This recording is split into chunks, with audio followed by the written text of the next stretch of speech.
overview of your professional journey and how it aligns with this role. Okay. You said it's a software product. Yeah, Oh, that's right. okay. It's a software. All right. So, well, force of habit. Let me just start with my name. My full name is Sherwin Kumar Franco. Been in the BPO since 2010, and I do have financial insurance, healthcare, technical and software, and did I mention insurance? Yes. Logistics. There you go. Experience within that span of time that that I've been with the industry. And my very first campaign or my very first company was JP Morgan, where I had that, financial background. And majority of my experience were from EXL, which I spent, I think, 10.8 or 10.9, 10 years and 9 months, if I'm not mistaken.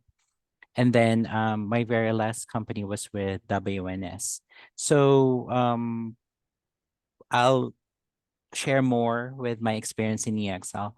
I've started with a sales campaign, which is an inside sales for a logistics account. And then I also had managed cold calling for a software account or a SaaS for Sage.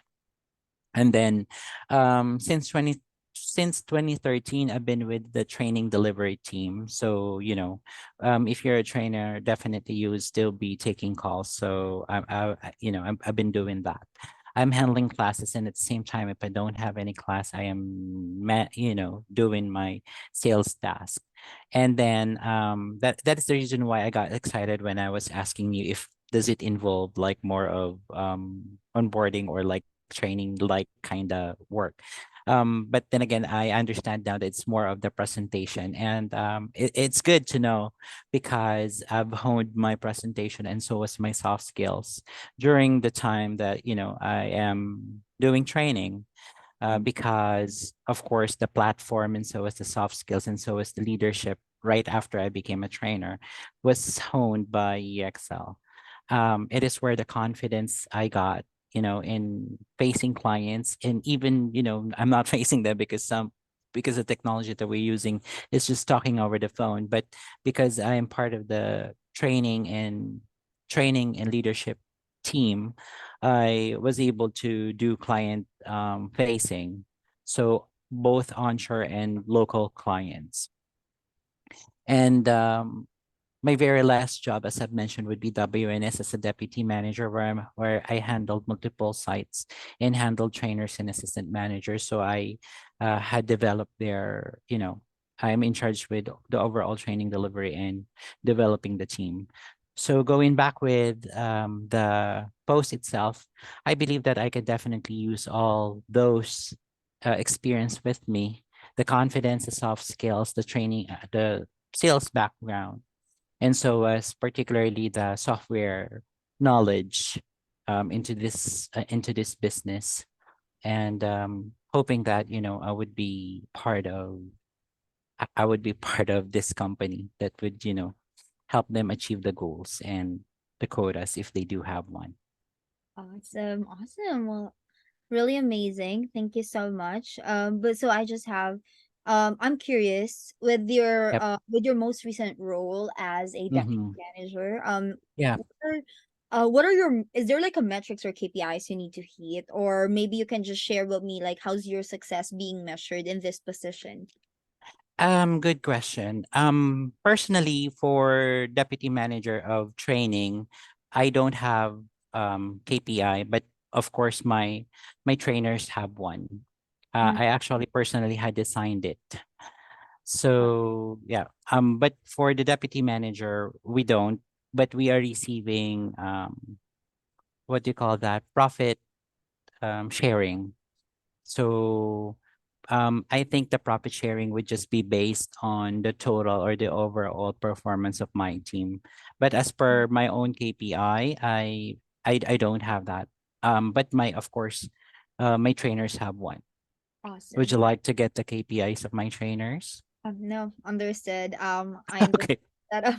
Okay, so well, let's. I know like your most recent role focusing on, handling or managing the team, but maybe but I want to know more about your customer service background, or more on the like your customer facing experience. Okay. Okay. All So right. maybe you can share a time wherein you turned an initially dissatisfied customer into one of your biggest advocates. So what was your approach and what was the outcome? Okay. I was working as a customer specialist for this software, SaaS. One day I received a call from someone who was very upset. Um, I think she was threatening to cancel the service because she was definitely unhappy with the coverage of what she had purchased. Anyway, that's a B2B account. So I listened to her concern, definitely had shown my patience and being empathetic, on the call. I really need to match my words so as with my tone. I acknowledge her frustrations and apologize for all the inconvenience that she had. I then explained that there's a difference, or I've shown her the difference in pricing options that would be available for her, and fix every issue that she would explain. I also offered an extended coverage as far as I remember, but I really need to stick with what the company offers because I can't over promise anything because it would definitely add more wood into the fire if you would promise something that will never happen. It's just a gesture of goodwill. The customer was still upset after that, but she was willing to give it a try. And then I constantly follow up with her a few weeks, so that she was, so I can make sure that if she's already satisfied with the service of the plan. And then it eventually, after trying it out, I sensed that she's already happy. And I was able to, turn over the whole experience, and she did keep the software for their medium business. And I believe that that's the key to resolving this difficult, customer interaction, to be patient, empathetic, and understanding. I made sure to resolve the issue as quickly as possible. And by following those steps, I was able to make her from dissatisfied to a happy customer. Amazing. Okay, I love that. Well, next is maybe you can share a situation as well where you successfully expanded an existing customer account. So, what strategies did you use and what was the outcome? Um, I remember when I was doing inside sales, the territory assigned to me was small, in a sense that our logistic company isn't really doing good with competition. Mm, So there were leads that were given to us, but there were just minimal, meaning you're not yet sure if they are good, good leads, or if they are active ones. yeah. So upon testing the waters, of course, the only way to do that is to call every each of, on the list. And after doing so, they are not, they know the company, but they haven't really used it, and they are totally unaware of um what we offer. So number one is patience. In order for you to be successful with what you do, you need to put patience on it because it's like planting seeds. So I've shown my patience. I studied my market. That's very important. You need to do your assignment. You need to study your market in order for you to be confident when you already face your customers, because they won't really give you any trust if you sounded as if like you don't know what you're doing. And then after that, I had given them quotes so that they would be informed. So, after studying the market, you need to inform them. So, um, back then, of course, the some of the software that luckily the new, should I say, the new ones that are already engaged with sales are lucky enough to have those software, because back then it's manual. So we there's the only way that in order for us, for them to to know about us, are the quote, the things that we show them, the things that we send over email.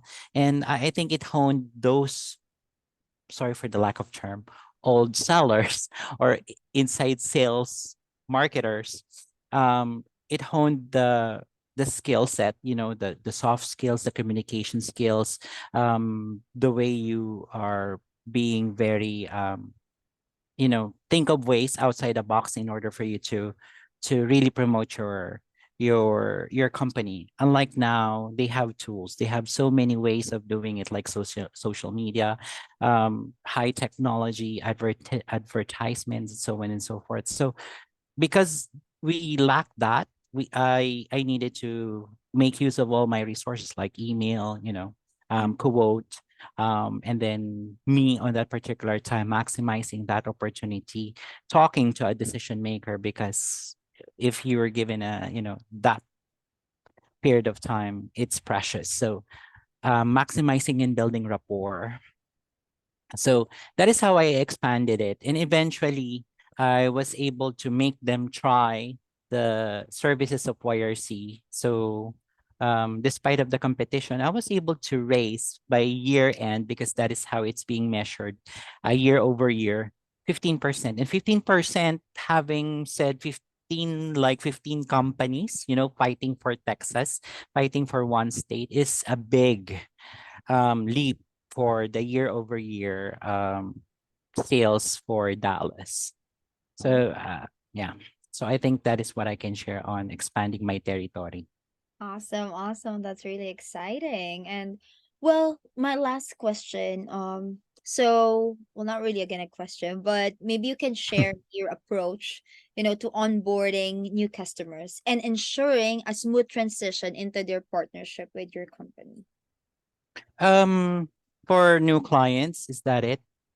Yeah, well, Okay. I mean, if you have, experience in the past that you could relate, but since you are like more on the training and development side, anything that you can share that you think Oh, is aligned or necessary, you well, know. I think the feeling is the same. Ma'am, I can say that if you have something new you bought, you'll be excited to use that, right? And if it's something that you don't understand, like the manual and all this stuff, you need someone to guide you. But the excitement is there, right?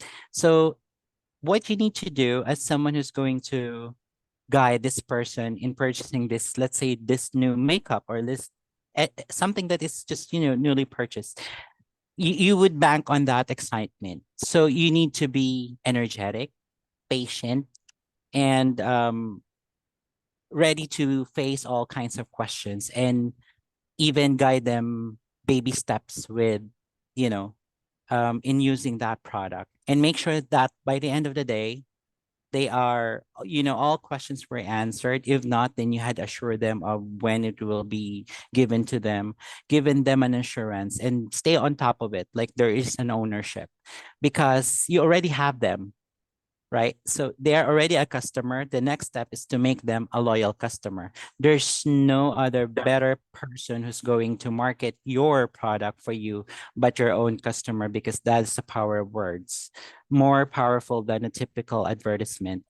Those kinds of endorsement coming from your own customer, and that's what you call um, customer loyalty. So I think that is the next step, to make sure that you are establishing brand loyalty, and the only way to do that is for you to make sure that you make them feel that they have always someone to guide them in the use of this product, because the they are in the test phase. Like I like to know everything about this product. I'm excited to use it. So with that testing phase, the controllable part there is the customer service part, you know. So make use of everything that is controllable, and make sure that customer experience were 101% okay. Okay.